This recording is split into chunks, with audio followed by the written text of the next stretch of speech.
Le cose sono assolutamente migliorate. Noi ad esempio come Regione Veneto lo scorso anno attraverso Veneto Sviluppo abbiamo aiutato quasi 10.000 imprese in un anno solo. Questo significa che almeno da parte nostra l'attenzione per il mondo produttivo c'è. Adesso si apre anche una stagione in Consiglio regionale per semplificare, sburocratizzare, rendere più semplice la vita alle imprese, sfoltire quelle norme che sono un appesantimento inutile ad attività e a iniziative che invece devono essere le più libere possibili, quindi mi auguro e spero che quello che noi metteremo in moto aiuti ancora di più le imprese del Veneto, però mi permetto di dire che se noi abbiamo dei numeri positivi che in altre realtà italiane non ci sono, lo dobbiamo sicuramente a imprenditori bravissimi, a un tessuto economico particolare, a delle maestranze specializzate come in poche parti del mondo, ma forse anche grazie a una politica appunto economica da parte della regione che qualcosa di buono ha fatto. Noi abbiamo sicuramente degli imprenditori che specialmente in proiezione estera avevano già dei fondamentali forti, ma li hanno assolutamente migliorati negli ultimi anni.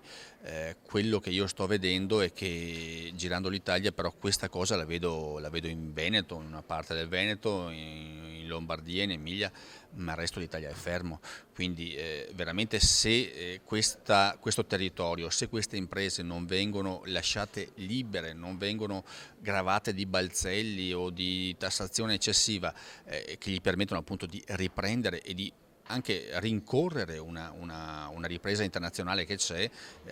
questo paese, ripeto anche questi territori invece che stare in Europa scivolano in Africa. Chi fa politica in Veneto conosce questo territorio e si sta facendo in quattro per dare delle risposte. Purtroppo però a queste assemblee che cosa sentiamo? Sentiamo i soliti problemi che sono legati alla fiscalità nazionale che sta massacrando le imprese, ma che sono legati anche a determinati gap che abbiamo in determinati settori. Parlo ad esempio di tutto il sistema informatico, abbiamo zone del nostro territorio che non sono ancora servite dalla banda larga, che hanno difficoltà nella comunicazione, ma soprattutto uno Stato che sta uccidendo chi fa impresa. E quando assistiamo ad un Veneto che perde le imprese verso altri territori di questa Unione Europea, forse ci dobbiamo fare delle domande anche se il sistema economico dentro al quale siamo inseriti è un sistema che funziona oppure è un sistema che sta agevolando solamente grandi gruppi finanziari a discapito delle nostre imprese del territorio. È necessario entrare in diretto contatto con gli imprenditori, non soltanto fermarsi ad incontrarli in queste belle e significative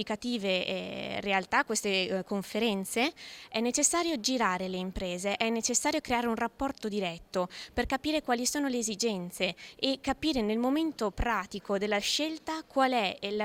quella di migliore rispetto dell'entità del lavoratore, dell'imprenditore che mette in gioco tutta la sua competenza e il suo coraggio per dare un futuro anche a tutta la popolazione. La nostra realtà è sì in difficoltà, ma l'imprenditore è colui che è capace di trarre dalla difficoltà e di vedere le opportunità di risvolta, di rinascita, per cui come giovane imprenditrice, come giovane consigliera, penso di dover inchinarmi davanti a queste persone che dedicano la propria vita e si spendono per il bene anche dei propri lavoratori.